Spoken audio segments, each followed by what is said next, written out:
आणि आता घेणार आहोत गावखेड्यातील महत्त्वाच्या बातम्यांचा वेगवान आढावा. 36 जिल्हे 50 बातम्यांमधून.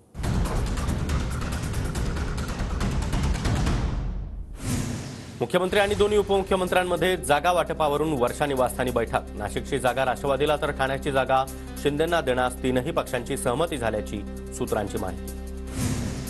एकनाथ खडसे भाजपमध्ये जाणार असल्याच्या चर्चांना उधाण. कार्यकर्त्यांना विश्वासात घेऊन निर्णय घेणार. दिल्ली दौऱ्यानंतर सुरू असलेल्या चर्चांवर खडसेंकडून स्पष्टीकरण. अकोल्यामधून वंचित बहुजन आघाडीचे नेते प्रकाश आंबेडकर आज आपला उमेदवारी अर्ज दाखल करणार.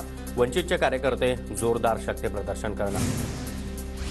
अमरावती महायुतीच्या उमेदवार नवनीत राणा आज उमेदवारी अर्ज दाखल करणार. राणांचा उमेदवारी अर्ज दाखल करण्यासाठी उपमुख्यमंत्री देवेंद्र फडणवीस, अजित पवार त्याचबरोबर भाजप प्रदेशाध्यक्ष चंद्रशेखर बावनकुळे हे देखील उपस्थित राहणार. रत्नागिरी सिंधुदुर्गच्या जागेवर शिवसेनेचा दावा कायम. आज उदय सामंत यांनी बोलवलेल्या बैठकीकडे सर्वांचंच लक्ष. अमरावती लोकसभा मतदारसंघातून रिपब्लिकन सेनेचे उमेदवार आनंदराज आंबेडकर यांचा उमेदवारी अर्ज मागे घेण्याची शक्यता. अमरावतीमध्ये आनंदराज आंबेडकर वंचितच्या उमेदवारीला पाठिंबा देणार.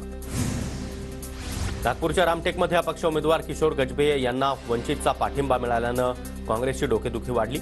या निवडणुकीमध्ये काँग्रेसला मतविभाजनाची भीती. काँग्रेसच्या रश्मी बर्वे यांच्या जात वैधता प्रमाणपत्र रद्द प्रकरणावर आज हायकोर्ट अंतिम आदेश देण्याची शक्यता. खोटे जात प्रमाणपत्र लावल्यामुळे बर्वे यांची उमेदवारी रद्द. संपूर्ण युक्तिवाद ऐकल्यानंतर आज निकाल येण्याची शक्यता. शिरूर लोकसभा मतदारसंघामध्ये इंद्रायणी मेडिसिटी प्रकल्पावरून वाद. भाषणामध्ये फक्त प्रकल्पाच्या घोषणा केल्या. प्रत्यक्षात कोणताच प्रकल्प मतदारसंघात आणला नसल्याचा शिवाजीराव आढळराव पाटलांचा अमोल कोल्हे यांच्यावर निषेध.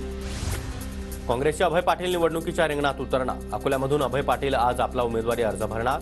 नाना पटोले देखील उपस्थित राहणार. राष्ट्रवादी काँग्रेसमधील चिन्हाबाबत आज सुप्रीम कोर्टामध्ये सुनावणी. शरद पवार यांच्या गटाकडून दाखल याचिकेवर सुनावणी होणार.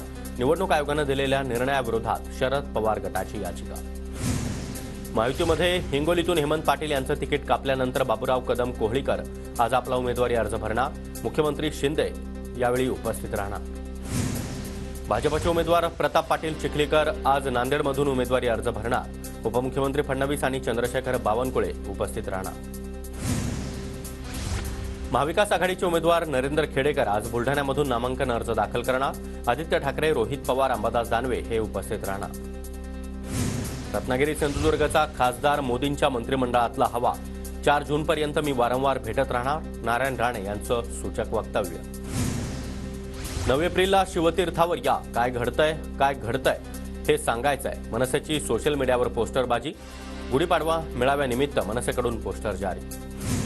आमदार बच्चू कडू यांना धमकीचं पत्र. प्रहारच्या कार्यकर्त्यांकडून अमरावतीच्या सिटी कोतवाली पोलीस ठाण्यात तक्रार दाखल.